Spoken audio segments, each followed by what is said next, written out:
Moko, les péripéties d'un chat à tête plate. Technique d'approche. Après un dernier regard vers la maison de la momie ambulante, Moko s'en va à la rencontre de son destin. Tout en marchant, il se dit que pour commencer sa nouvelle vie, il va falloir que son nouvel humain soit moins usé que le précédent. Quelqu'un qui aurait encore toute sa tête et prendrait soin de lui comme il le mérite. Il se demande où il va bien pouvoir trouver cette perle rare. Alors qu'une légère migraine commence à poindre à cause de l'effort qu'il doit fournir pour réfléchir, le regard de Moko se porte sur une jeune femme en train de courir dans sa direction. Il la détaille de ses énormes yeux globuleux, sans ciller, ce qui le fait étrangement ressembler à un gros hibou. Il se dit que cette jeune humaine semble en pleine forme et ferait sans doute une colocataire idéale. Cette dernière se rapproche de plus en plus de Moko, qui doit absolument trouver un moyen d'attirer son attention. Il décide d'user d'une technique ayant largement fait ses preuves par le passé, puisque c'est grâce à elle que le vieux avait été conquis et avait décidé de l'adopter. La manœuvre est simple, se mettre sur le dos, tourner subtilement la tête d'un côté, remuer la queue et ronronner comme jamais. Moko se met donc en position en plein milieu de la trajectoire de la joggeuse. S'il est vrai que cela avait littéralement fait fondre le vieux qui s'était tout de suite pris d'affection pour Moko, qui à l'époque était encore un adorable chaton, aujourd'hui le résultat est quelque peu différent. Sur le dos, la surcharge ventrale du matou se répand autour de lui comme une flaque.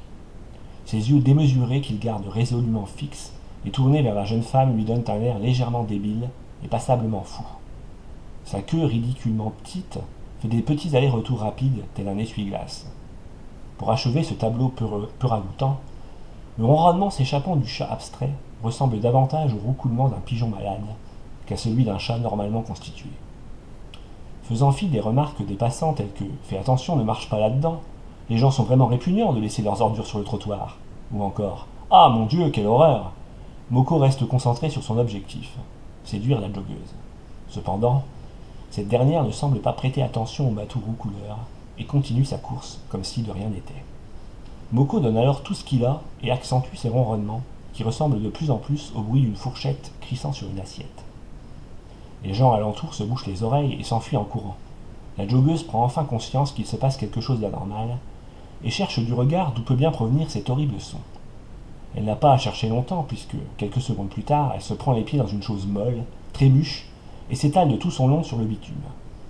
La chose molle en question se remet péniblement sur ses pattes et vient constater les dégâts.